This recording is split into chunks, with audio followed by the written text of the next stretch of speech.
The emergency alarms blared through the cabin as Kale Vance wrestled with the controls of his transport ship. Red warning lights flashed across the console, and the craft shuddered violently as it entered the atmosphere of the uncharted planet below. "Come on, baby. Hold together," Kale muttered, his knuckles white against the control yoke. What had started as a routine cargo run to the outer colonies had turned into a nightmare when his ship was ambushed by space pirates. He'd managed to escape their assault, but not before taking critical damage to the propulsion system. The ship bucked again as it cut through the dense cloud cover, revealing a vast expanse of emerald green canopy below. Kale's eyes widened at the sight. An endless ocean of trees stretching to the horizon, broken only by the occasional glint of water or rise of misty mountains. Descent angle too steep. The ship's AI warned monotonously. "Recommend immediate course correction." "Working on it," Kale grunted, pulling back on the controls with all his strength. The forest floor was rushing up to meet him with alarming speed. With a final desperate maneuver, he managed to level the ship just enough to turn what would have been a fatal crash into a controlled, albeit rough, emergency landing. The impact came with a deafening screech of tearing metal as the ship carved a path through the ancient trees, finally skidding to a halt in a small clearing. For several moments, Kale sat motionless in the pilot's seat, his chest heaving with adrenaline. He was alive somehow. After running a quick diagnostic check, the reality of his situation sank in. The ship was severely damaged, reparable, perhaps, but not without parts and tools he didn't have. The communication array was offline, meaning no distress signal could be sent. He was stranded. "Perfect," Kale muttered, gathering what supplies he could salvage. As an archaeologist by training and a cargo pilot by necessity, he'd been in tight spots before, but nothing quite like this.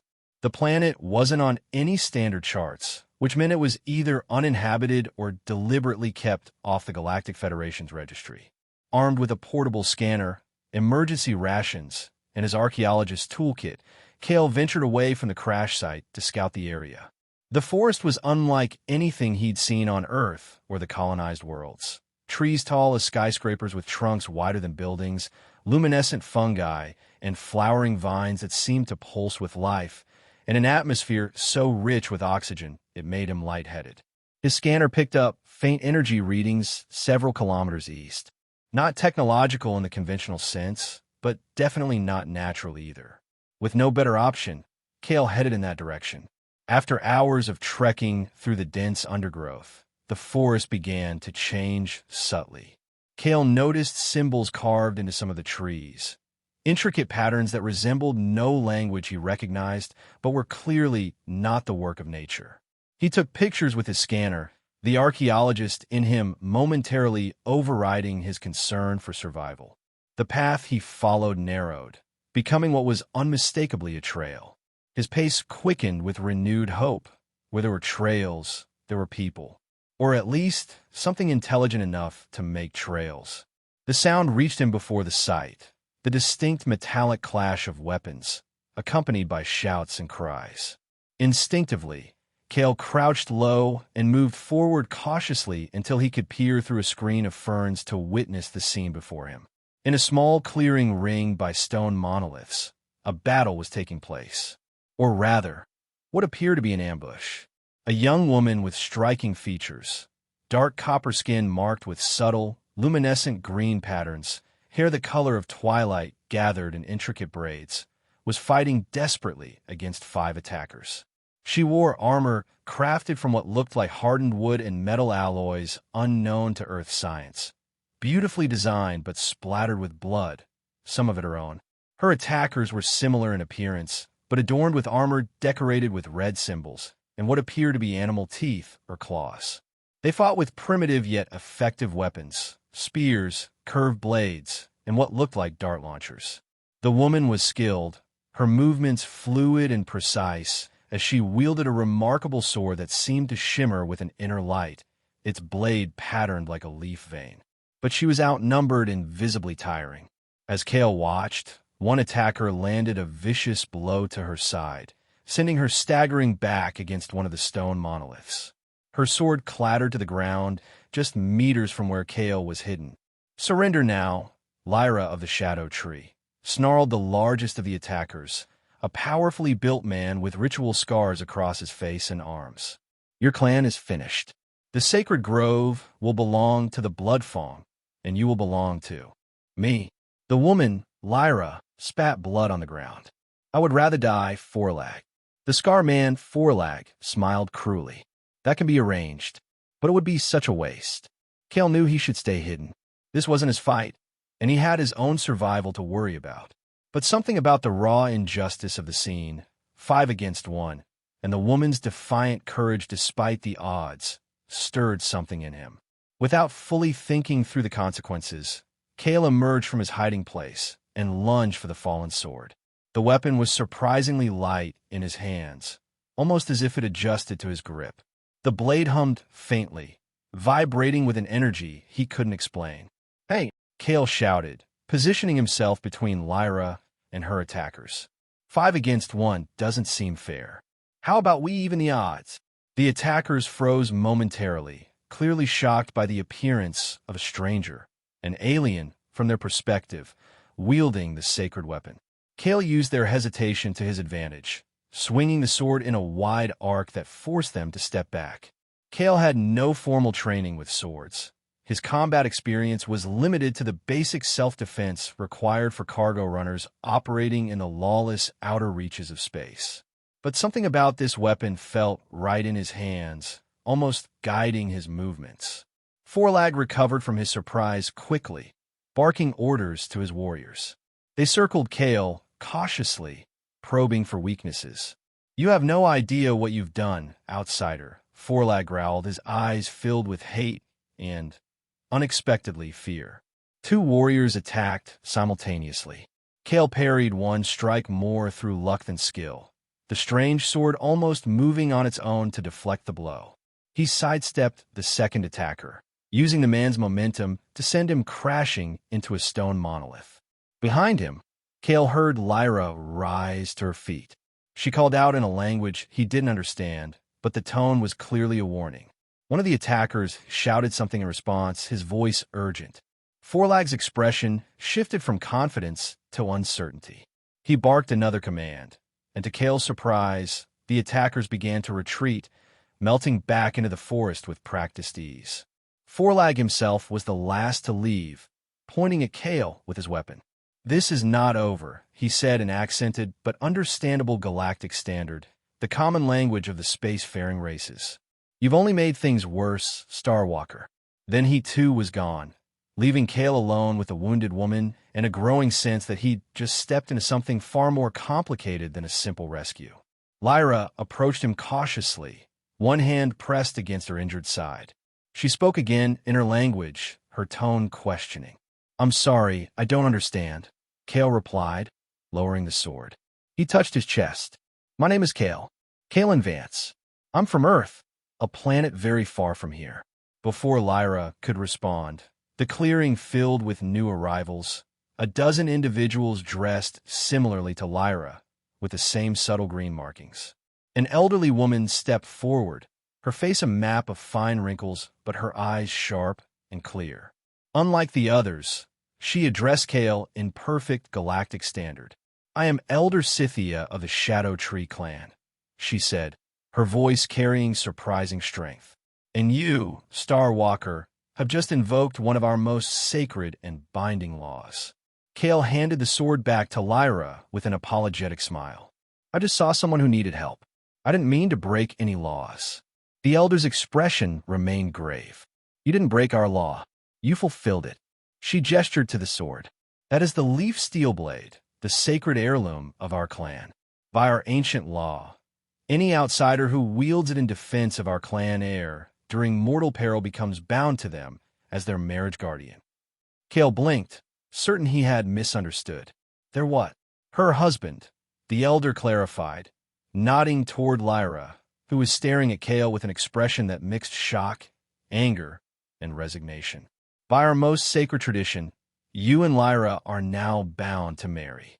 Kale's mouth opened and closed several times, words failing him. Finally, he managed to stammer. There must be some mistake. I was just trying to help. I don't know anything about your laws or marriages. Ignorance of the law does not negate its power, Elder Scythia replied implacably. The blade accepted your touch, a rare occurrence for an outsider. The spirits of our ancestors have spoken. Lyra finally broke her silence, addressing the elder in rapid, heated words that needed no translation to convey her displeasure. The elder responded calmly, but firmly. She says you had no right to interfere. The elder translated for Kale's benefit, that you would rather have died than be bound to a Star Walker. Kale winced. Look, I understand this is uncomfortable, but surely there's a way to undo this. I just need to repair my ship, and I'll be on my way. No one has to marry anyone. The elder's expression softened slightly. It is not so simple. The law is the foundation of our society, and this particular law is among our most sacred. To break it would invite the wrath of the ancestors upon both you and Lyra, and our clan cannot weather another calamity. She gestured around them. These sacred stones mark the boundary of our most holy place. The Bloodfawn clan has been trying to seize it for generations. If Forlag had succeeded today, it would have been the end of the Shadow Tree clan. Kale looked to Lyra, who stood proudly despite her injury, her face a mask of controlled emotion. I didn't ask for your help, she said, speaking Galactic Standard for the first time, her accent musical but her tone cold. But you gave it, and now we both face the consequences. I'm sorry, Kale said sincerely. If I had known, but you didn't, she cut him off. And now we are bound. Elder Scythia gestured to the others. Kulme, night approaches, and it is dangerous to remain in the open. The Bloodfawn will not attack our village directly. Not yet, but they are not the only danger in these forests after dark. As they prepare to depart, Kale remembered his ship. My vessel crashed a few kilometers west of here. It's damaged, but contains valuable technology. Should we secure it? The elder nodded. We will send warriors to guard it. But first, you must come to our village. There is much you need to learn, Starwalker, about our world, our ways, and your new responsibilities. As they made their way through the forest, Kale found himself repeatedly glancing at Lyra, who walked several paces ahead, deliberately keeping her distance. Her posture was rigid, her movements still graceful despite her injury. I really am sorry, he said quietly when he managed to catch up to her. I just couldn't stand by and watch. Lyra's violet eyes flashed to his face, then away. You should have. Now you've entangled yourself in a war you know nothing about, on a world you don't understand, with a woman who doesn't want you. The bluntness of her statement stung, but Kale couldn't fault her logic. For what it's worth, I don't want forced marriage either. There has to be a way to resolve this that respects your traditions, but doesn't make us miserable. Something flickered in Lyra's expression, surprise, perhaps, at his willingness to consider her traditions at all. But it was quickly replaced by her previous stoicism. The bond is made, she said simply. We will both do our duty. As the forest darkened around them, Kale realized the full magnitude of his impulsive action. His ship was damaged, his communications dead, and he was now apparently engaged to marry a warrior woman from a clan he knew nothing about, on a planet that wasn't even on the star charts. All because he couldn't mind his own business. The Shadow Tree village took Kale's breath away. Built within and around a grove of colossal trees that dwarfed even the largest redwoods on Earth, it was a marvel of organic architecture. Dwellings had been carved into the massive trunks, while others were suspended between branches on multiple levels, connected by an intricate network of bridges and platforms. Bioluminescent fungi and crystalline growths provided natural lighting that bathed everything in a soft blue-green glow as darkness fell. The villagers emerged to stare at the newcomer, their expressions ranging from curiosity to open hostility. Children were quickly ushered inside, though some peered from windows or through gaps in the walkways. They fear you, Elder Scythia explained as they walked. Few outsiders have ever come to Xylos, and those who did brought only pain and destruction. I mean no harm, Kale assured her. I'm just trying to survive until I can repair my ship. The elder's smile was tinged with sadness. Intentions matter less than actions in our world. And your first action was to wield our sacred blade, something that has consequences beyond your understanding. They led him to a dwelling carved into one of the smaller trees on the village's edge. Though smaller was relative, as it was still as wide as a house on earth. Inside, he found a simple but comfortable space with furniture crafted from wood and some kind of hardened resin, soft glowing lichens providing ambient light, and fresh water bubbling from a natural spring that flowed through a channel in the floor. Rest, the elder told him. Tomorrow, we will begin your instruction in our ways. The ceremony must take place before the next full moon, 17 days from now. Ceremony? Kale repeated weakly. You mean the wedding? It is more than just a wedding by your standards, the elder replied. It is the forging of a spiritual bond recognized by our ancestors and the living forest itself. Without it, both you and Lyra will be vulnerable to forces you cannot imagine. After the elder left, Kale sat heavily on what appeared to be a sleeping pallet, his head in his hands. He needed to find a way out of this situation, not just for his sake, but for Lyra's as well.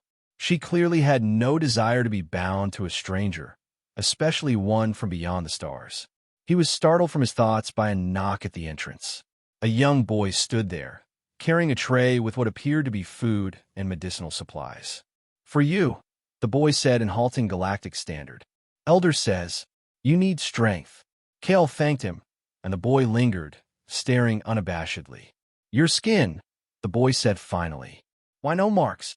Kale realized he was referring to the subtle, luminescent patterns that adorned the skin of the Xylans. My people don't have them. We come from a different world. The boy's eyes widened. The stars? You live in stars. Despite his situation, Kale found himself smiling. Not in the stars themselves. On planets, worlds that circle the stars. Like your world circles your sun. The boy nodded solemnly, though Kale wasn't sure he understood. You will protect Lyra now? Keep Bloodfangs away. The simple question carried the weight of an entire clan's hopes. These people were clearly in a precarious position, and somehow, Kale had become entangled in their struggle for survival. I'll do what I can, he answered carefully. But I don't know much about fighting, not the way your warriors do. The boy shrugged. Blad shows you. Blade knows. With that cryptic statement, he darted away, leaving Kale alone with his meal and his thoughts. The next morning came too quickly. Kale was awakened by the same boy, who introduced himself as Talon, Lyra's younger cousin. The child had apparently appointed himself Kale's guide, chattering enthusiastically as he led the Earthman through the village. The Shadow Tree clan's daily life was a harmonious blend of technology and nature. Though they lacked the advanced electronics and machinery of the Galactic Federation, they had developed sophisticated methods of working with the natural resources of their world. Their metallurgy was particularly impressive. The alloys they created were unlike anything Kale had seen, lightweight yet incredibly strong, with properties that seemed to border on the miraculous. Kale was brought to a central platform where Lyra and several older clan members waited. Lyra's wound had been treated, and she stood straight and proud, though her expression remained guarded when she looked at him. Your education begins now, she said without preamble. If you are to be a guardian of our clan, you must understand our ways. What followed was an intensive crash course in Xylan culture, language, and combat. Kale's archaeological background proved unexpectedly useful. His trained eye for detail and experience with unfamiliar cultures helped him absorb the flood of new information. The language was particularly difficult, filled with subtle tonal variations that carried different meanings depending on context, but he threw himself into learning it with determination. Combat training was a different matter entirely. Lyra herself supervised this aspect of his education, and she proved to be a merciless instructor. Your stance is all wrong, she corrected, circling him as he held a practice blade. You balance like a tree in a storm, ready to topple with the first strong wind. We don't exactly have sword fighting classes on Earth anymore, Kale retorted, wiping sweat from his brow. They had been at this for hours, and every muscle in his body protested. Then how do you defend yourselves? She asked. genuinely curious despite her general coldness toward him. We have different weapons, more advanced, but also more destructive. Kale hesitated. In many ways, your methods are more honorable. Something like approval flickered in Lyra's eyes before she masked it. Again, she commanded, raising her practice blade. By the end of the first week, Kale had earned a grudging respect from some of the clan warriors. His progress was remarkable for an outsider, though he remained far from proficient. What he lacked in skill, however, he made up for with unconventional thinking, tactics, and approaches that surprised even Lyra. During one training session, he managed to disarm her using a move no Xylan would have considered, dropping to the ground to sweep her legs rather than engaging her blade directly. As they both caught their breath afterward, Lyra studied him with newfound curiosity. Why did you become what did you call it? Archaeologist? Instead of a warrior? Kale smiled ruefully. On Earth, we don't have many warriors anymore. Not in the sense you mean. I became an archaeologist because I wanted to understand the past, to learn from those who came before us. And how did an archaeologist become a star pilot? Her tone wasn't accusatory now, merely inquisitive. Kale's expression turned distant. Funding for pure research dried up. The Galactic Federation is more interested in expansion than preservation. I took up cargo running to finance my own expeditions. He shrugged. It's not glamorous, but it lets me visit worlds off the beaten path. Like ours, Lyra observed. Not intentionally, Kale admitted, but I can't say I'm sorry to have discovered Xylos despite everything. Their conversation was interrupted by shouts from the village perimeter. Warriors rushed past them, weapons drawn. Kale and Lyra exchanged a quick glance before following. At the edge of the village, they found a small hunting party returning in haste, carrying a wounded comrade. The hunter's leg was badly mangled, not by a weapon, but by what appeared to be animal teeth. Fawn wolves, one of the hunters gasped as healers took charge of the wounded. A whole pack driven into our hunting grounds. They attacked without warning. Elder Scythia approached, her face grave. Fawn wolves never come this close to the village, not naturally. She looked meaningfully at Lyra. This is Forlag's doing. He drives them from Bloodfang territory toward us, knowing we are already low on food stores. Lyra's hands clenched. We must organize a larger hunting party. Go beyond the wolves' territory. Too dangerous. One of the elder warriors objected. The Bloodfang will be watching for exactly that. We need to be smarter, not just stronger, Kale interjected, drawing surprised looks. If Forlag is using the wolves as a weapon, perhaps we can turn that against him. Lyra turned to him, eyebrow raised. What do you suggest, Starwalker? Kale outlined a plan, using scent lures from his ship's emergency kit to draw the wolves back toward Bloodfang territory, creating confusion and buying time for Shadow Tree hunters to access unaffected areas. It was risky, but had a better chance of success than a direct confrontation. To his surprise, Lyra supported the plan, adding refinements based on her knowledge of the local terrain. Within hours, a small team, including both of them, set out to implement the strategy. As they worked together, laying scent trails and placing lures at strategic points, Kale observed a change in Lyra's demeanor toward him. The ice hadn't melted entirely, but there was a new layer of professional respect. The plan worked better than expected. Not only did they successfully redirect the Fawn wolves, but they also managed to trap several for the clan's food stores, a welcome bounty in difficult times. As they returned to the village with their successful hunt, Lyra walked beside Kale rather than ahead of him for the first time. The village will eat well tonight because of your plan, she acknowledged quietly. Perhaps there is value in Starwalker thinking after all. Kale smiled, and in Shadow Tree's skill. I couldn't have done this alone. A hint of a smile touched Lyra's lips before she suppressed it. No, you would have been wolf food within the hour. It wasn't exactly warm camaraderie, but it was progress. That night, a celebration was held to honor the successful hunt. Kale was included in the festivities, no longer treated as a complete outsider. As the clan shared food and drink around central fire pits, he was surprised when Lyra sat beside him, offering him a cup of something fragrant and mildly intoxicating. We call it moon shimmer, she explained. made from a nectar of flowers that bloom only under our largest moon. Kale sipped cautiously, then more appreciatively. It's remarkable, sweet but with complex undertones. They sat in companionable silence for a while, watching the clan celebrate. Children danced, elders told stories, and for a brief time, the shadow of the Bloodfang threat receded. Why does Fourlag want your territory so badly? Kale finally asked. And why target you specifically? Lyra tensed slightly, but answered. The sacred grove where you found me contains ancient power, connections to the spirits of Xylos that have nourished our clan for generations. Control of that grove would make the Bloodfang the dominant clan in this region. She paused. As for me, Fourlag believes that possessing both the grove and the last heir of the Shadow Tree would legitimize his claim and prevent any spiritual backlash. Possess, Kale repeated, disliking the implication. Lyra's expression hardened. He would force me to become his mate, combining our bloodlines to appease the ancestors while eliminating the Shadow Tree as an independent clan. Kale's hand tightened around his cup. I'm glad I interfered then, even with the complications.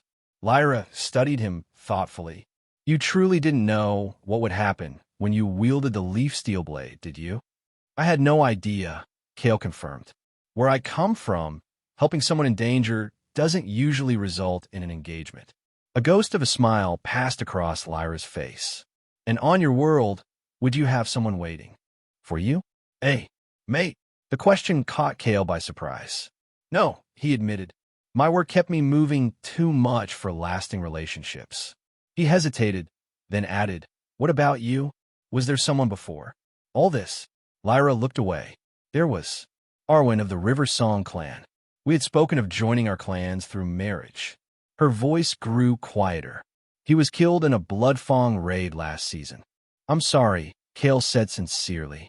That explains some of your anger at being bound to me. Some Lyra acknowledged, but not all.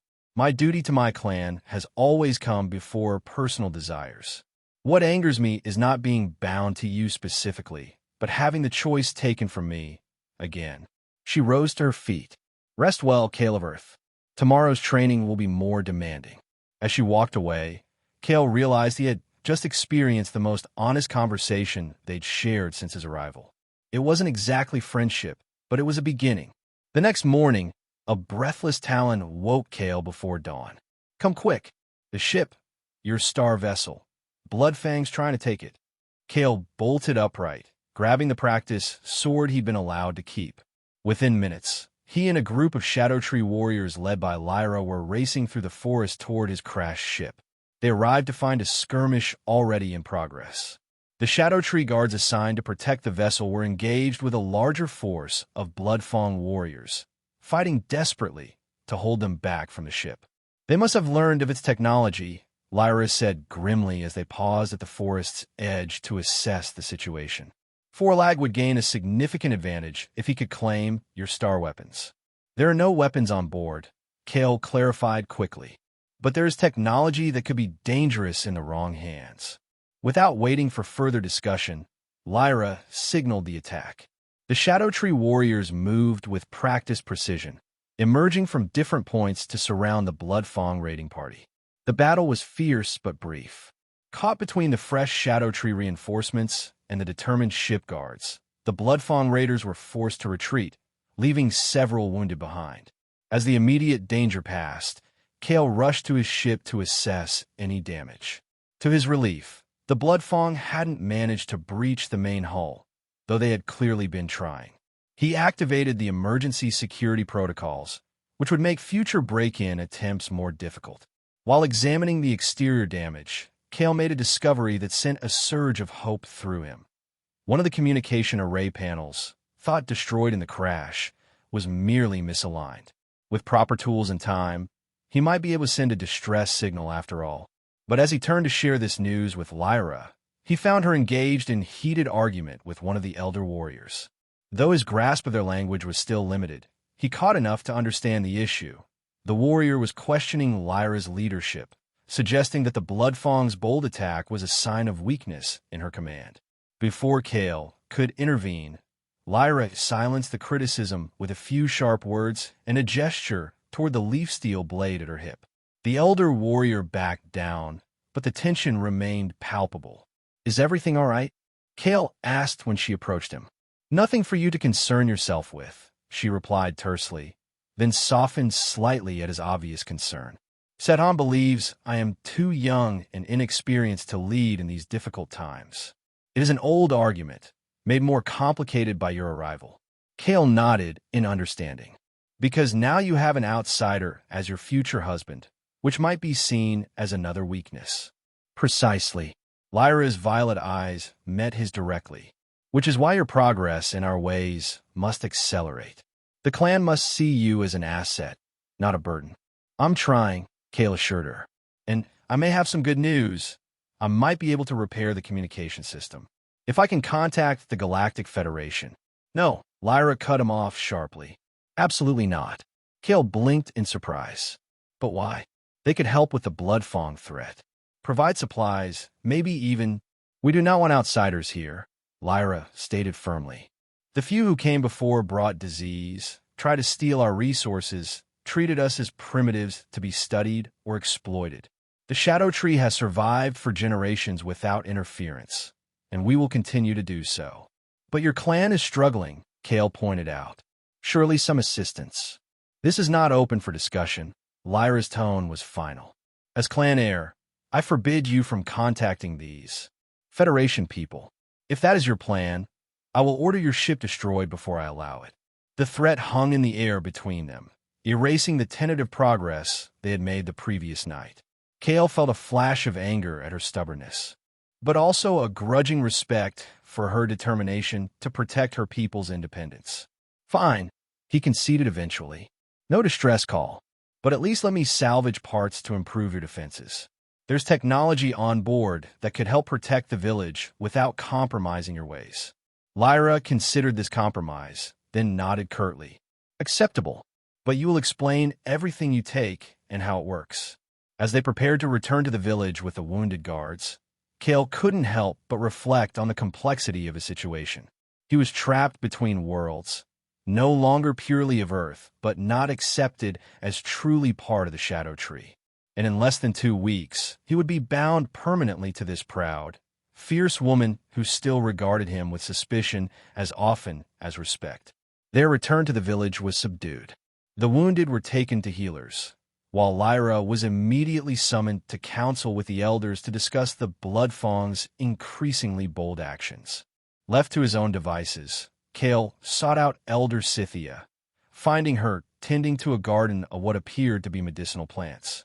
"You have questions," she stated without looking up from her work. "I see them weighing on you like river stones." "Many," Kale admitted, kneeling to help her with the plants, remembering the techniques she had shown him earlier in the week. "But I'll start with the most pressing. What exactly is the trial by fire that everyone keeps whispering about?" The elder's hand stilled. "Who told you of this?" "No one directly," Kale replied. "But I've heard it mentioned when warriors think I'm not listening. Something Forlag might demand." Elder Scythia sighed deeply. "It was only a matter of time, I suppose." She sat back on her heels, fixing Kale with her penetrating gaze. "The trial by fire is an ancient tradition, rarely invoked in modern times. When leadership or a significant clan decision is disputed, one party may challenge another to prove their worth through 3 sacred tests." "And Forlag might challenge me?" Kale guessed. "It is likely," the elder confirmed. "By our law, if he formally challenges your right to be Lyra's guardian and wins, he can nullify your claim and force his own match with her instead." Kale felt a chill despite the warm day.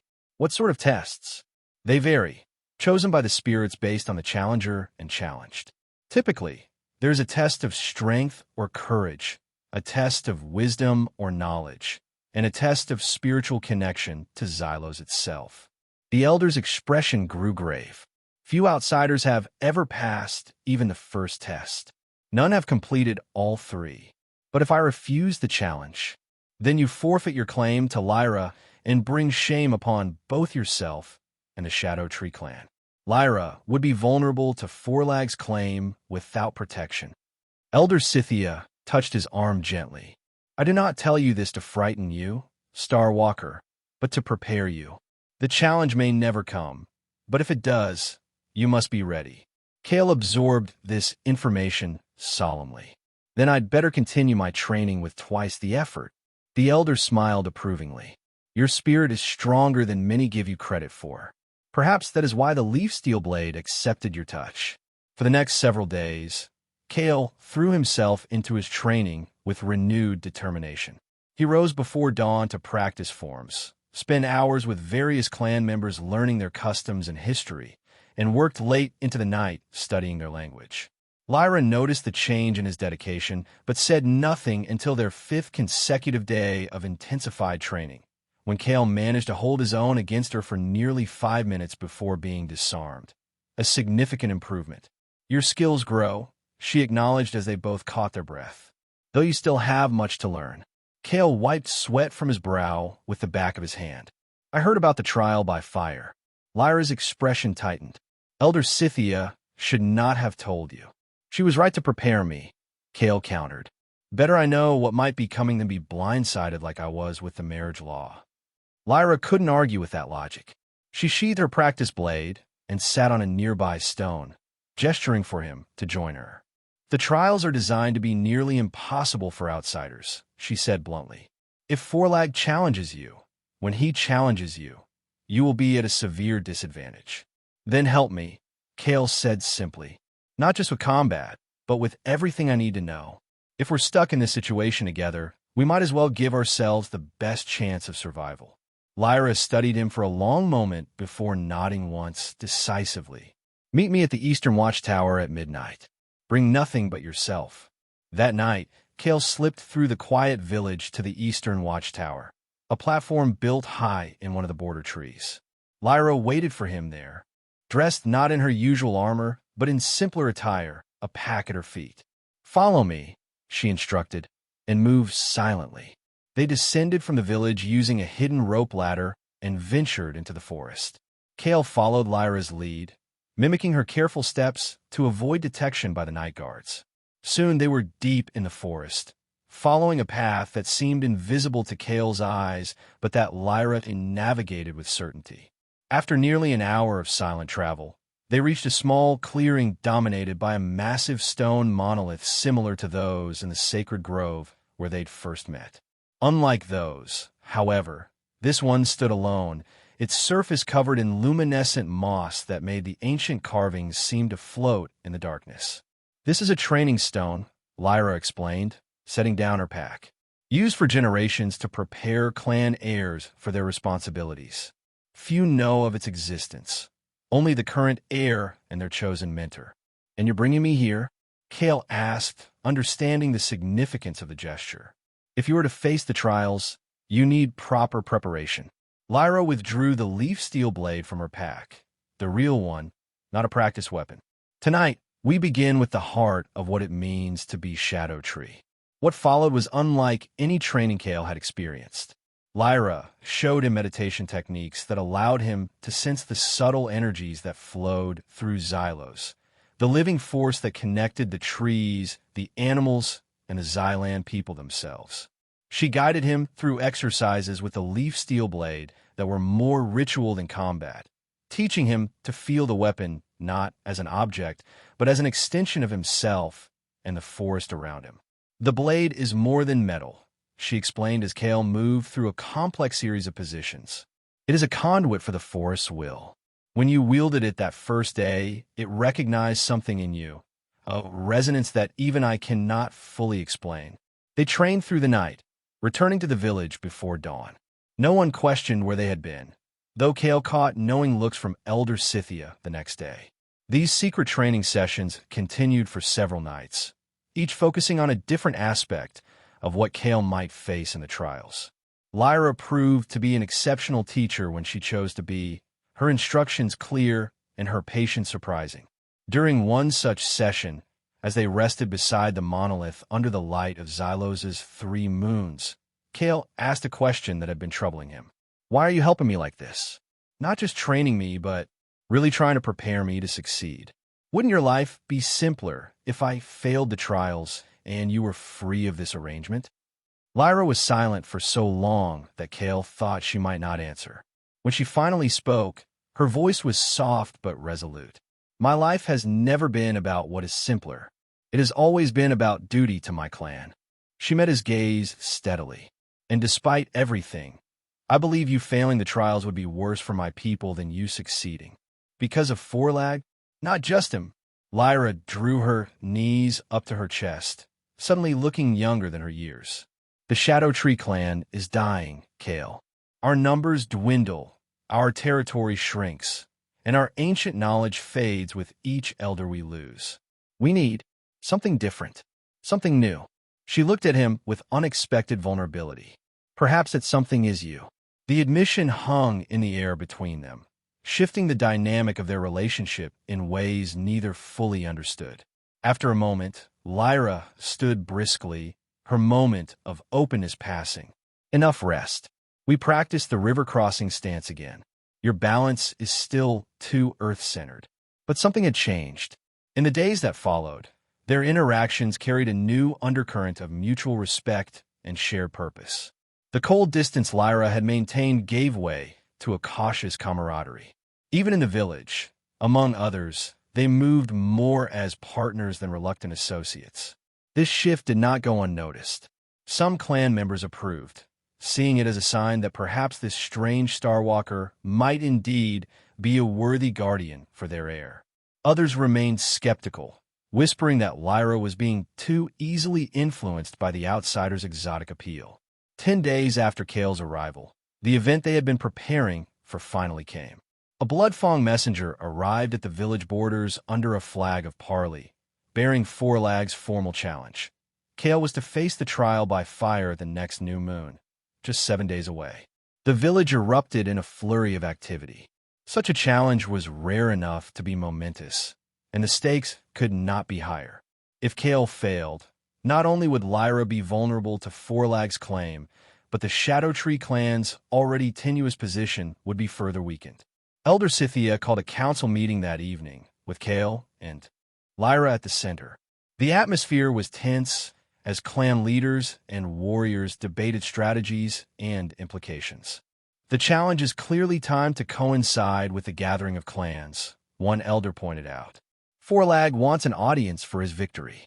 The gathering of clans, Kale had learned, was a major event where all 12 clans of the region met for trade, dispute resolution, and renewal of ancient pacts. It was both political summit and festival, held at a neutral sacred site. It's a calculated move, Lyra agreed. If Kale fails publicly, no other clan will stand with Shadow Tree against Bloodfang. We will be isolated. And if I succeed? Kale asked. Then our position is strengthened, Elder Scythia replied. A guardian who passes the trial by fire, especially an outsider, would be seen as blessed by the ancestors. Other clans might view an alliance with Shadow Tree more favorably. The council continued late into the night, but ultimately, the path forward was clear. Kale would face the trials, with the full support and preparation the Shadow Tree could provide. As they left the council chamber, Lyra pulled Kale aside into a quiet alcove. "There is something I must show you," she said quietly. "Something that may help in the trials. Meet me at the training stone at midnight." That night, when Kale arrived at the monolith, he found not just Lyra but Elder Scythia as well, both standing solemnly beside a small fire. "What we share tonight is known only to the clan heir and the chief elder," Scythia said without preamble. "The true nature of the leaf steel blade." Lyra unsheathed the sword, holding it ceremonially before the fire.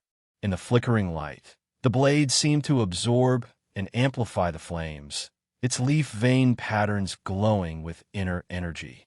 "The blade is not merely a symbol," Elder Scythia continued. "It is a key, a conduit to the heart of Xylos itself." What followed was a revelation that shook Kale's understanding of the planet and its people. The Xylans, he learned, were not native to this world. Thousands of years ago, their ancestors had arrived from another planet, not unlike his own journey, but on a much larger scale. They had discovered Xylos to be alive in ways beyond normal planetary development, a world with a nascent consciousness spread throughout its ecosystem. The first Xylans had forged a pact with this consciousness, agreeing to live in harmony with it rather than exploiting its resources. The leaf steel blade was crafted as a physical manifestation of that pact, containing metals from the visitor's ship and organic elements from Xylos itself. Each clan has its own blade, Lyra explained. Each with its own frequency, you might call it. The Shadow Tree blade resonates with the forest's deepest consciousness. And when I used it, Kale asked, beginning to understand. You shouldn't have been able to, Elder Scythia said bluntly. The blades reject most who are not of their clan's bloodline. That yours did not, that it responded to you as it did, suggests something we do not fully understand. The trial by fire will test this connection, Lyra added. The final trial especially. You will need to commune with the blade, to let it guide you as it did that first day. They spent hours by the monolith, teaching Kale techniques to deepen his connection to the blade and through it to Xylos itself. It was unlike anything in his archaeological studies, a melding of technology and spirituality that defied easy categorization. As dawn approached, exhausted but enlightened, Kale asked the question that had been forming throughout the night.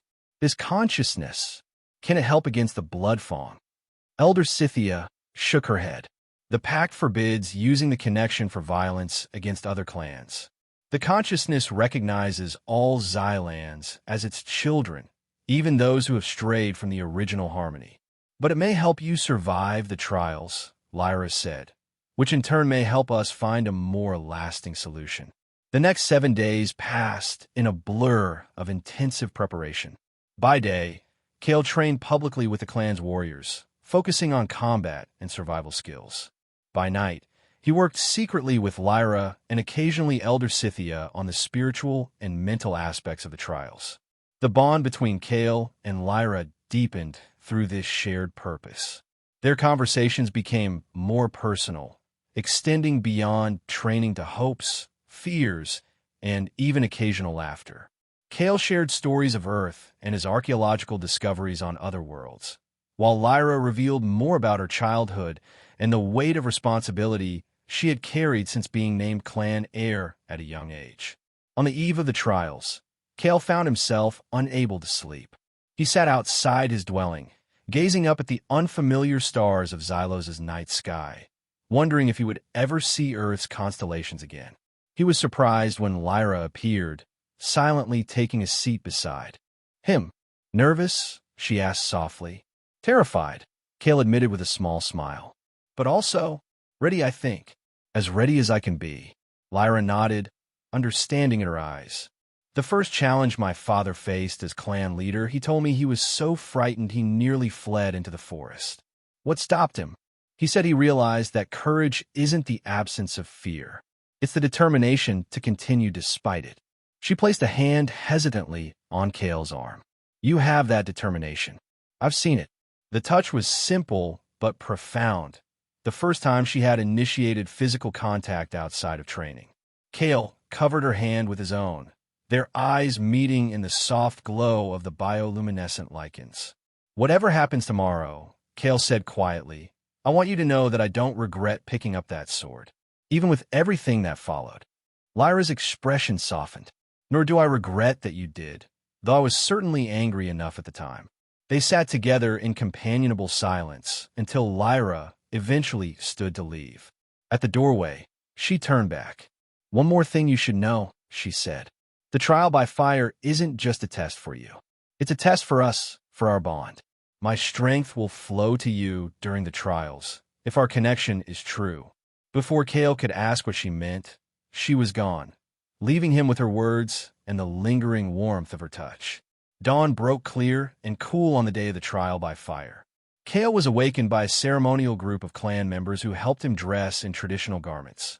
Lightweight armor reinforced with the same remarkable alloy as the leaf steel blade, adorned with shadow tree symbols, and, surprisingly, a small emblem of Earth that Lyra must have commissioned based on his descriptions. The village gathered to accompany him and Lyra to the gathering of clans, a solemn procession through the forest that gradually joined with other groups until they reached the gathering site, an enormous natural amphitheater formed by a ring of ancient, towering trees surrounding a central clearing. Representatives from all 12 clans were present, easily distinguished by their different markings and colors. The Bloodfawn contingent was particularly noticeable, their red symbols stark against their skin, with Forelag at their center, his scarred face set in a confident smirk when he spotted Kale. The trial by fire began with formal declarations by clan elders, establishing the nature of the challenge and the stakes involved. Kale stood beside Lyra, acutely aware of hundreds of eyes upon them, some curious, some hostile, some calculating. Finally, the challenges were announced. The first would be the trial of courage. Kale would have to enter the Cave of Shadows and retrieve a token from its depths, facing whatever guardians dwelled within. The second would be the trial of wisdom, a test of knowledge and insight before the assembled elders. The third and final would be the trial of spirit, a journey into the Heart Grove, where Kale would commune directly with the consciousness of Xylos. These trials will begin and end with today's sun, declared the neutral arbiter, an elder from the Stonevoice clan. Success in all three confirms the challenger's right. Failure in any concedes to the challenger. Forelag stepped forward, his voice carrying across the amphitheater. I, Forelag of the Bloodfawn, challenge the outsider's claim to Lyra of the Shadow Tree. When he fails, as all Starwalkers must, I claim the right of union between our clans. Murmurs rippled through the gathering at the boldness of his declaration. Kale stepped forward in response, reciting the formal reply Lyra had taught him in the clan's language, his pronunciation careful and deliberate. I, Kalen Vance of Earth and Shadow Tree, accept the challenge and will prove my worth by the old ways and the new. The Cave of Shadows loomed before him, a jagged opening in the base of a cliff face that seemed to absorb light rather than merely being dark. Clan records described it as home to creatures drawn to fear itself, beings that took form from the darkest corners of one's mind. Kale stood before the entrance, the leaf steel blade in hand, acutely aware of the watching crowd behind him. Lyra had been permitted one final moment with him before the trial began. Remember your training, she said, straightening his armor with practiced hands. But more importantly, remember who you are. The cave shapes itself to each challenger differently. Any last-minute advice? Kale asked, trying to keep his voice light despite the knot of anxiety in his stomach. Lyra's violet eyes met his with unexpected warmth. Trust the blade. Trust yourself. Her hand lingered on his chest, over his heart. And know that I am with you, even when you cannot see me. With those words to fortify him, Kale turned and entered the darkness of the cave, the watching clans falling silent as he disappeared from view. Inside, the darkness was absolute. Kale let his eyes adjust, but found there was no light to adjust to. He unsheathed the leaf steel blade, hoping for the subtle glow it sometimes emitted, but even that seemed muted here. Focus, he whispered to himself, recalling Lyra's training. He closed his eyes, pointless in the darkness, but helpful for concentration, and reached for the connection to the blade as he had practiced. Slowly, a faint luminescence began to emanate from the blade's patterns, providing just enough light to reveal the immediate path forward. Kale advanced cautiously, aware of sounds at the edge of hearing, scuttling, whispering, things moving just beyond the reach of the blade's glow. The cave seemed to wind endlessly downward, branching occasionally. Kale let instinct guide his choices, feeling a subtle pull through the blade when he faced certain directions. The air grew colder, damper, filled with unfamiliar mineral scents and the musty odor of things that lived far from sunlight. Eventually, the passage opened into a larger chamber, the ceiling lost in darkness above. In the center, on a raised stone dais, sat the token he sought, a small crystalline object that glowed with inner light. But between Kale and the token stood a figure that made his blood run cold. It was himself, or rather, a perfect doppelganger, down to the armor and blade. The copy's eyes, however, held a malevolence that sent chills down Kale's spine. Your deepest fear, the doppelganger spoke in Kale's own voice, is that you don't belong anywhere. Not on Earth, where you drifted without purpose. Not here, where you're an unwanted intruder. It smiled cruelly. You will fail these people just as you've failed everyone who ever counted on you. Kale faltered, the words striking deeper than any physical blow. The doppelganger advanced, its leaf steel blade raised. You're not even sure you want to win, it continued. Part of you hopes to fail, to be released from this responsibility, to run away, as you always have. Every word felt like a truth Kale had hidden even from himself. He found himself backing away, the blade lowering in his hand. Then, inexplicably, he felt warmth spreading through his chest, precisely where Lyra had placed her hand before he entered. With it came her voice, not audibly, but somehow in his mind. I am with you, it seemed to say. Trust yourself. Understanding bloomed. This was the nature of the trial. Not physical combat, but confrontation with one's own darkness. The guardian of the cave wasn't some monster, but the fears he carried within. Kale stopped retreating and stood his ground. You're right, he said to the doppelganger. I am afraid. I do wonder if I belong anywhere. And yes, sometimes I've run from difficult truths.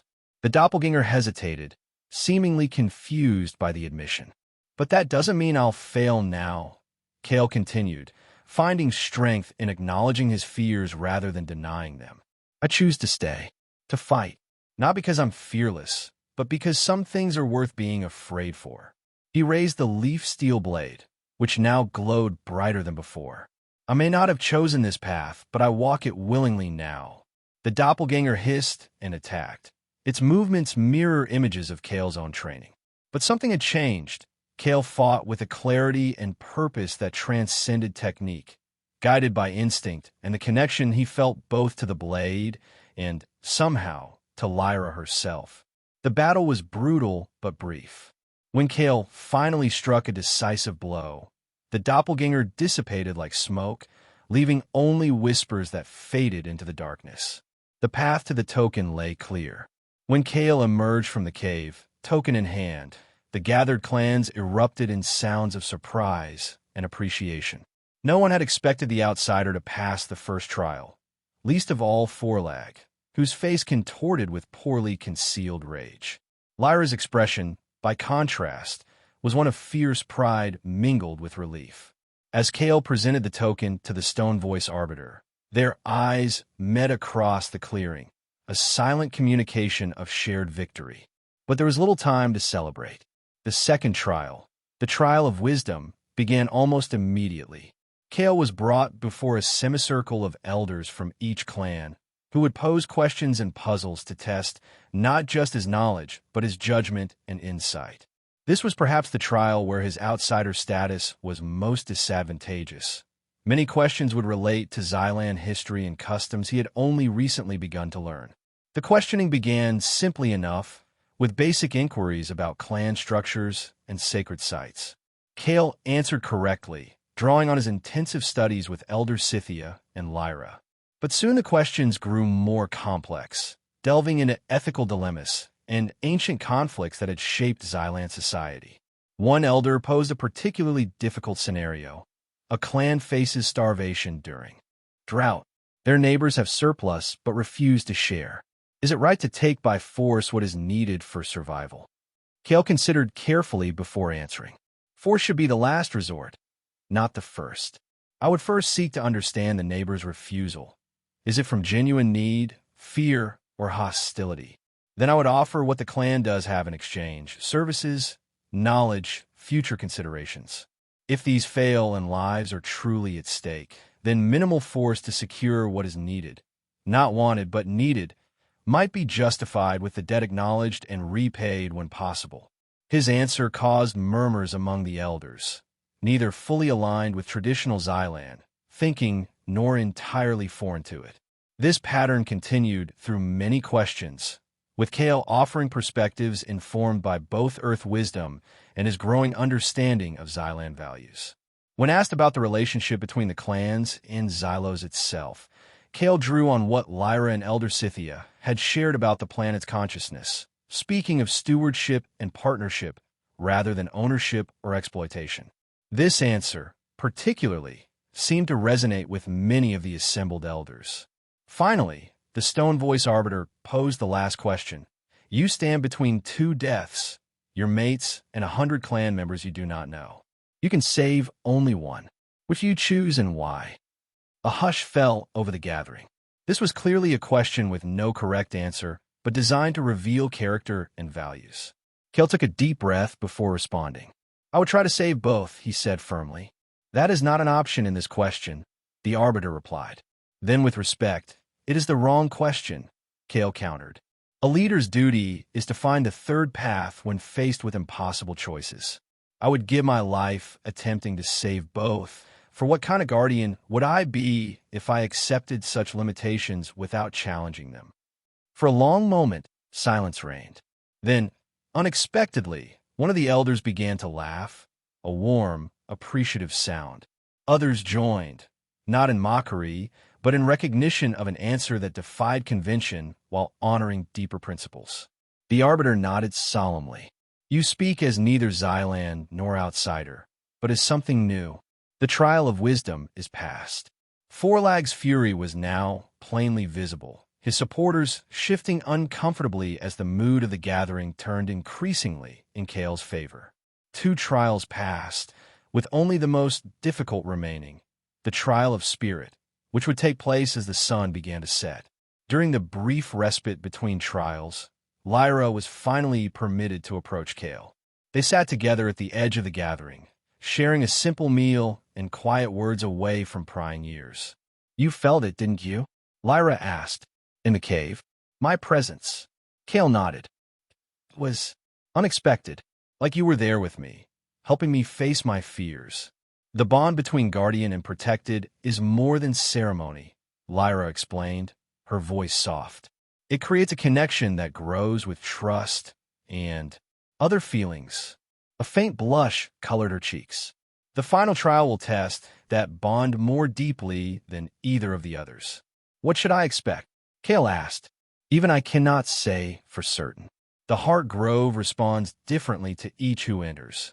She hesitated, then added, but it will seek to understand why the leaf steel blade accepted you. What makes your spirit compatible with our ways? As they talked, Kale noticed Forlag and several Bloodfang warriors in close conversation, their expressions and gestures suggesting heated disagreement. He doesn't seem to be taking this well, Kale observed. Lyra followed his gaze and frowned. Forlag is not one to accept defeat gracefully. Be cautious. He may try something desperate before the final trial. Her warning proved prescient. As Kale made his way to prepare for the last trial, 2 Bloodfang warriors stepped into his path. Before they could speak or act, however, several Shadow Tree clan members appeared, forming a protective circle around Kale. Your challenge must follow the ancient ways, Bloodfang, one of the Shadow Tree warriors warned. Any interference will be seen by all clans. The Bloodfang warriors retreated, but the message was clear. Forlag was growing desperate, and therefore dangerous. As the sun began its descent toward the horizon, Kale was led to the entrance of the Heart Grove, a circle of 12 ancient trees, their massive trunks forming a natural barrier around a space no outsider had entered in living memory. Even most Xylans were forbidden from this sacred place, with only clan heirs and elders permitted entry on rare, ritual occasions. The gathered clans formed a wide circle around the grove, maintaining a respectful distance. The stone voice arbiter approached Kale one final time. The trial of spirit cannot be witnessed by others, he explained. You will enter alone. If the heart accepts you, you will emerge before the sun fully sets, bearing its mark. If not, he left the consequence unstated, but the implication was clear. Lyra approached for a final farewell. In a move that surprised the watching crowd, she took Kale's face between her hands and pressed her forehead to his, an intimate gesture of connection among Xylans. Remember, she whispered, you are never truly alone.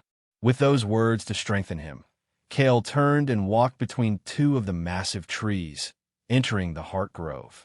The moment he passed the threshold, the quality of light changed, becoming greener, deeper, as if filtered through countless leaves. The sounds of the gathering faded completely, replaced by a profound silence that felt alive with potential. At the center of the grove stood what appeared to be a tree unlike any Kale had seen on Xylos, smaller than the giants that formed the grove's perimeter, but somehow more present, with bark that shimmered with faint luminescence and leaves that seemed to whisper without wind. As Kale approached this central tree, he felt a pressure building in his mind. Not painful, but insistent, like someone knocking at a door, waiting to be invited in. Understanding instinctively what was required, Kale knelt before the tree, placed the leaf-steel blade across his palms, and opened his mind to the presence he felt. The connection, when it came, was overwhelming. Kale gasped as his consciousness expanded beyond his body, touching briefly on a vast, ancient awareness that pervaded everything around him. The trees, the soil, the air itself. It was Xylos, the living planet, reaching out to examine this strange visitor. Images and sensations flooded Kale's mind. The history of Xylos from its own perspective, the arrival of the first Xylans, the forging of the Pact, the slow growth and division of clans over generations. He felt the planet's joy in life, its patience across millennia, its concern as some clans like the Bloodfang began to forget the original harmony. Then, unexpectedly, the presence seemed to turn its attention to Kale himself, examining his memories, his feelings, his essence. Kale felt laid bare, every thought and emotion exposed to this ancient consciousness. He saw his own life reflected back at him, his childhood fascination with ancient cultures, his years studying archaeology, his decision to become a cargo pilot to fund his true passion for exploration and discovery. He relived his crash on Xylos, his impulsive decision to help Lyra, and everything that had followed. Most poignantly, he experienced his own evolving feelings for Lyra, from initial resentment at their forced connection to grudging respect, then genuine admiration, and finally, the deeper emotion he had barely acknowledged even to himself. The presence seemed particularly interested in this connection, examining it from all angles, including, to Kale's surprise, Lyra's perspective. He caught glimpses of her thoughts about him, initial anger giving way to curiosity, then respect, and ultimately a complex emotion mirroring his own. A question formed in Kale's mind, not in words, but in pure concept. Why had he been accepted by both the Blade and this world when no other outsider had been? The answer came not as explanation, but as revelation. Kale saw Earth and other worlds he had visited, recognizing suddenly what he had been searching for all along in his archaeological studies. Connections between worlds, evidence that the universe was not a collection of isolated planets, but a web of related life, evolving along different paths, but fundamentally connected. His openness to this possibility, his lifelong search for these connections, had made him receptive to Xylos in a way few outsiders could be. And his willingness to risk himself for Lyra, a stranger from another world, had demonstrated a capacity for cross-cultural empathy that resonated with the Blade's purpose. As this understanding settled into Kale's consciousness, he felt something change within him, a subtle reconfiguration, as if parts of himself were being gently rearranged to create space for something new. It wasn't painful, but it was profound, leaving him forever altered. The presence withdrew gradually, the overwhelming connection fading back to something manageable. As Kale's awareness returned fully to his body, he noticed a warm sensation on his left forearm. Looking down, he saw the skin there now bore a luminescent pattern similar to those of the Shadow Tree clan, but with subtle differences, a hybrid marking that reflected his unique status. The sun was low on the horizon when Kale emerged from the Heart Grove, the mark on his arm visible to all. A murmur ran through the assembled clans at the sight. No outsider had ever borne such a mark. The stone voice arbiter approached, examining the mark with undisguised amazement. "The heart has spoken," he announced, his voice carrying across the gathering. "The trial of spirit is past. The outsider is accepted as guardian to Lyra of the Shadow Tree." Lyra moved toward Kale, her eyes fixed on his, a smile of triumph and something deeper, illuminating her face. But before they could reach each other, a roar of rage split the air. Forlag, his face contorted with fury and denial, charged forward with weapon drawn. "Trickery," he shouted. "The outsider has defiled the heart with star magic." Bloodfang warriors moved to join him, while Shadow Tree clan members rushed to intercept them. The peaceful gathering teetered on the edge of chaos. Kale raised the leaf steel blade, positioning himself to meet Forlag's charge. The blade hummed with energy, responding to the connection he now shared with Xylos itself. "Stop!" The command rang out with unexpected force, freezing even Forlag in his tracks. Elder Scythia stepped forward, her normally gentle demeanor replaced by an aura of unmistakable authority. "Would you defile this sacred gathering with violence? Forlag of Bloodfang," she demanded. "Would you challenge not only clan law, but the will of Xylos itself?" Her words hung in the air, heavy with implications that even Forlag could not ignore. For a beat, tension stretched taut as a bowstring, with violence still a breath away. Then, unexpectedly, another voice joined Elder Scythia's, an elder from one of the neutral clans, then another and another. Soon, representatives from 9 of the 12 clans stood together, forming a living barrier between the Bloodfang and their target. "The trials have been witnessed fairly," the stone voice arbiter declared. "The ancestors in Xylos have rendered judgment. This matter is settled by the old laws." Forlag's weapon trembled in his hand as he visibly wrestled with his rage. Finally, with a snarl of defiance, he lowered it. "This is not over," he hissed, echoing his words from that first encounter. "The Bloodfang do not forget." With that, he signaled his warriors to withdraw, the clan departing the gathering in a cloud of resentment and wounded pride. As tension slowly bled from the air, Lyra finally reached Kale's side. Without hesitation, she took his marked arm in her hands, tracing the luminescent pattern with wonder. "You did it," she said softly. "You passed all 3 trials." "We did it," Kale corrected her. "I felt you with me every step of the way."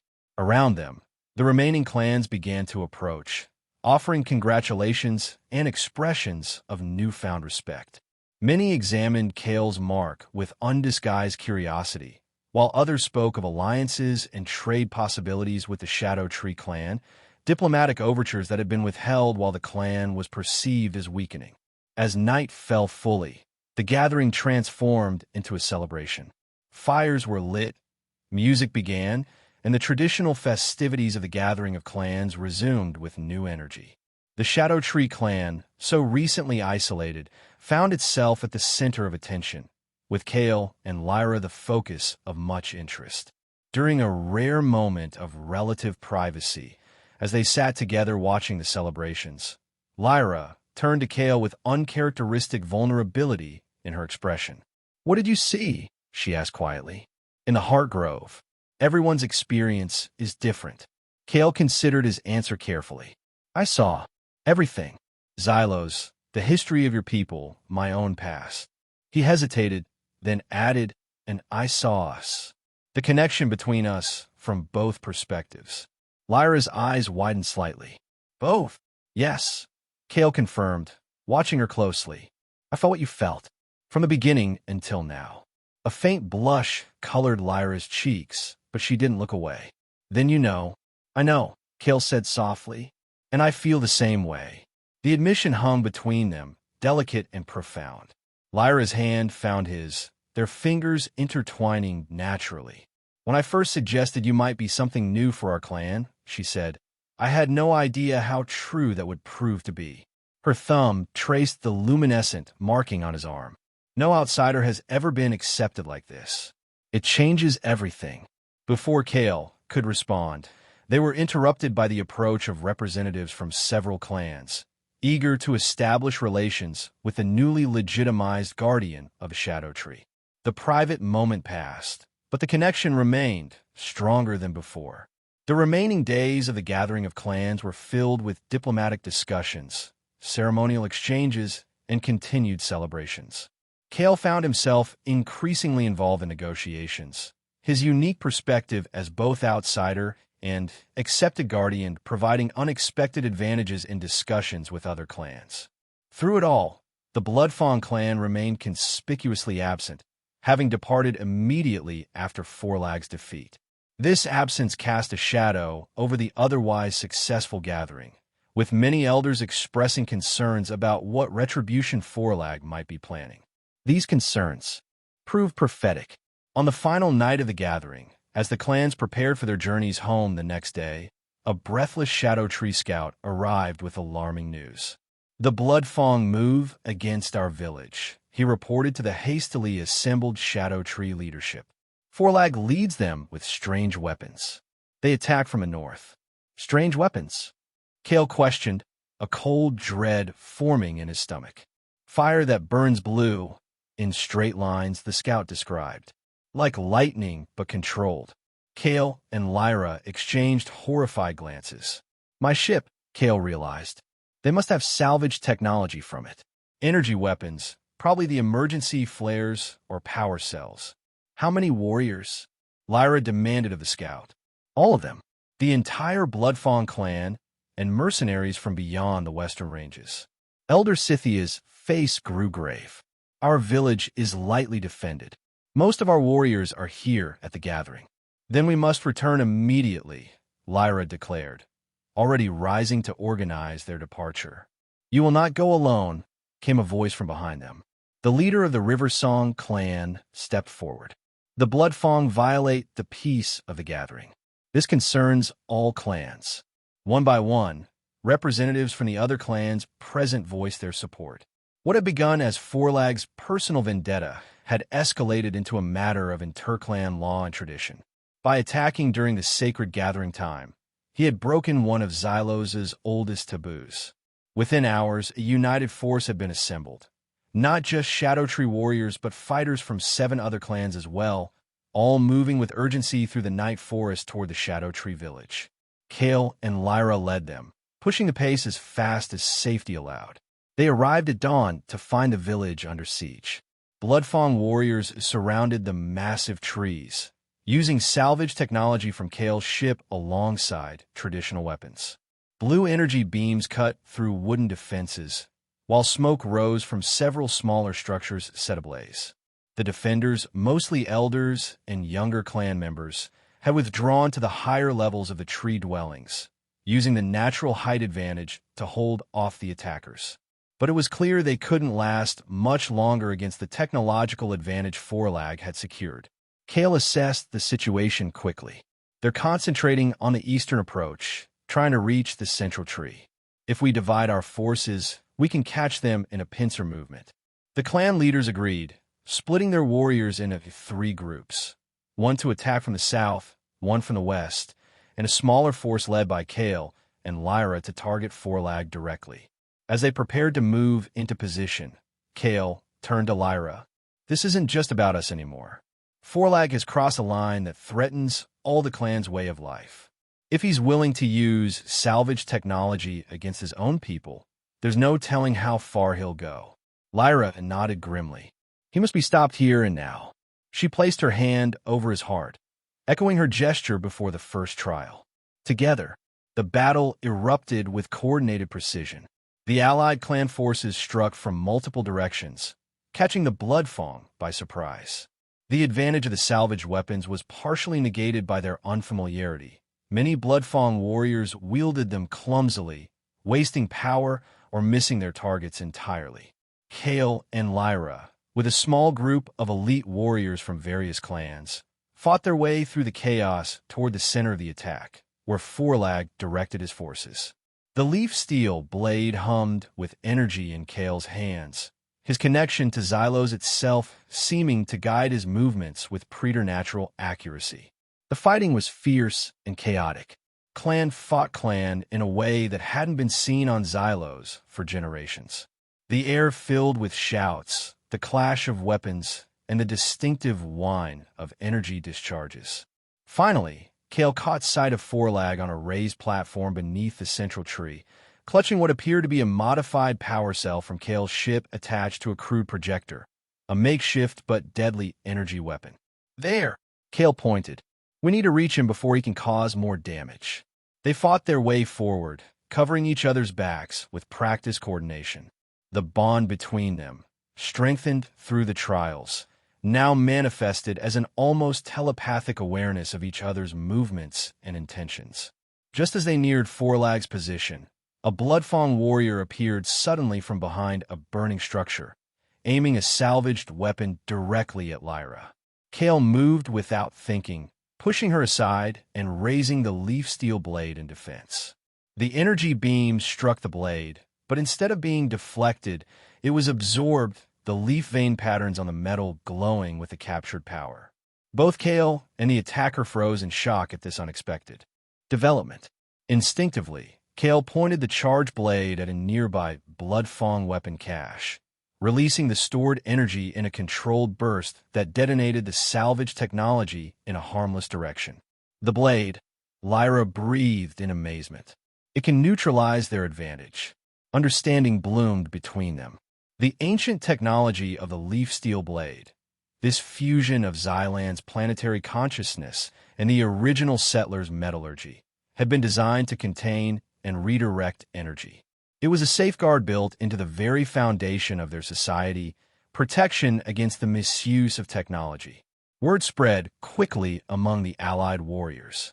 Those with clan blades moved to the forefront, intercepting energy weapons while conventional fighters dealt with the rest.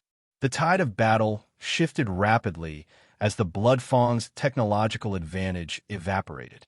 Forlag, seeing his forces faltering, grew desperate. He turned his makeshift weapon toward the central tree itself, the heart of the Shadow Tree village and the living repository of their ancestral knowledge. "If I cannot have it," he shouted, "no one will." Kale and Lyra raced toward him, knowing they couldn't reach him before he fired. In that desperate moment, they acted on instinct rather than thought. Lyra grasped Kale's arm where the Xylo's mark glowed, her own matching markings illuminating in response. Together, they raised the leaf steel blade, channeling their combined connection to Xylos itself. The blade responded with unprecedented power, extending its protective field beyond itself. When Forlag fired, the devastating energy beam was caught and contained mid-air, suspended between his weapon and the tree in a crackling sphere of controlled power. The sight froze the battle around them. Warriors on both sides stared in awe at the manifestation of power unlike anything witnessed in living memory. Kale and Lyra advanced steadily, the contained energy moving with them. Forlag fired again and again in panic, each blast only adding to the swirling sphere of controlled power before him. "Surrender, Forlag," Lyra commanded. "You have lost." "Never," he snarled, abandoning his weapon and drawing a traditional blade. "I will die before I surrender to an outsider and a weak heir." "So be it," Kale said solemnly. What followed was not the extended battle Forlag clearly expected. Both Kale and Lyra had grown tremendously through their trials and training. Working in perfect unison, they disarmed Forlag with embarrassing ease, forcing him to his knees before the assembled warriors of multiple clans. The Stone Voice Arbiter, who had accompanied the allied forces, stepped forward to pronounce judgment. "Forlag of Bloodfang, you have violated our most sacred laws. You have attacked during the time of gathering. You have wielded forbidden technology against your own kind. You have attempted to destroy ancestral knowledge." The punishment was severe, but not fatal. Forlag was stripped of his clan markings, a process both physical and spiritual that left him bare-skinned like an outsider. He was banished beyond the western ranges, never to return to clan territories on pain of death. The remaining Bloodfang warriors, many of whom had been coerced or misled by Forlag's ambitions, were given a choice: accept integration into other clans or follow their former leader into exile. Most chose to stay, accepting the shame of probationary status within various clans. As the sun set on the day of battle, Kale and Lyra stood together on the highest platform of the central tree, surveying the damage to the village. Despite the ferocity of the attack, casualties had been remarkably light, and most of the damage was reparable. "It will take time to rebuild," Lyra observed, but we're stronger now than before. The alliance formed today changes everything. Kale nodded, his arm around her shoulders. Not just for the Shadow Tree, but for all of Xylos. The clans have been reminded of the importance of unity and the dangers of technological misuse. Speaking of technology, Lyra turned to face him fully. Your ship. What will you do with it now? It was the question Kale had been both expecting and avoiding. With the battle won and his position secure, he could focus on repairs. The communications array was salvageable, despite the Bloodfang's tampering. He could call for help, return to Earth, resume his old life. The thought no longer held any appeal. I'm thinking, he said slowly, that the ship would be more useful partially dismantled. The power cells could provide sustainable energy for healing technology. The materials could strengthen village defenses. The communications array, he hesitated, could be modified to monitor for unauthorized vessels entering Xylos' space, protecting your isolation. Our isolation, Lyra corrected, her violet eyes holding his. Unless you still wish to leave? Kale's answer was to pull her close, his lips finding hers in their first true kiss. The connection between them flared, warm and bright, reflected in the luminescent patterns on their skin that glowed in harmony. When they finally separated, breathless and smiling, Kale rested his forehead against hers in the Xylan gesture of intimate connection. My home is here now, with you, with the Shadow Tree, with Xylos itself. The formal wedding ceremony took place 3 cycles of the largest moon later, after the village repairs were complete and the new interclan alliance had been formalized. Unlike the forced arrangement that had been looming over them initially, this ceremony was a joyous celebration of genuine choice and connection. Representatives from all clans attended, bringing gifts and pledges of friendship. Even a small delegation from the reorganized Bloodfang clan, now led by a more moderate elder, came to offer respects and reparations. The ceremony incorporated both Xylan traditions and elements Kale added from Earth cultures. They exchanged vows beneath the central tree, with Elder Scythia officiating and young Talon proudly serving as ceremonial attendant. The leaf steel blade was present, placed on an altar between them, symbolizing not just their connection to each other, but to the clan and Xylos itself. As they completed their vows, both placed their hands on the blade simultaneously, causing it to illuminate with unprecedented brilliance, casting patterns of light throughout the gathering that many took as the ancestors' highest blessing. In the seasons that followed, the Shadow Tree clan flourished under their leadership. Kale's background as an archaeologist proved unexpectedly valuable as they rediscovered ancient knowledge and techniques that had been forgotten over generations. His perspective as an outsider who had become insider allowed him to bridge differences between traditions and innovations in ways that respected the past while strengthening the future. Lyra, freed from the constant pressure of clan survival, grew into a visionary leader who fostered cooperation between previously isolated clans. Together, they established the first council of unified clans, creating a forum for resolving disputes and sharing resources that gradually diminished the interclan conflicts that had plagued Xylos for generations. 1 year after their wedding, they welcomed their first child, a daughter with Lyra's violet eyes and subtle copper complexion, but with a unique pattern of luminescence that combined both her parents' markings. They named her Scythia, after the elder who had guided them both and who had passed peacefully to join the ancestors just weeks before the birth. Young Scythia would grow up in a Xylos very different from the one her parents had known. One where clans cooperated more than they competed, where ancient wisdom was preserved while allowing for careful, selective innovation, and where the connection to the living planet was honored with renewed understanding. On warm evenings, Kale would often sit with his growing family on the highest platform of their tree home, gazing up at the stars. Sometimes he would point out the approximate location of Earth, telling stories of his former home. But he never spoke of it with longing or regret. Do you ever miss it?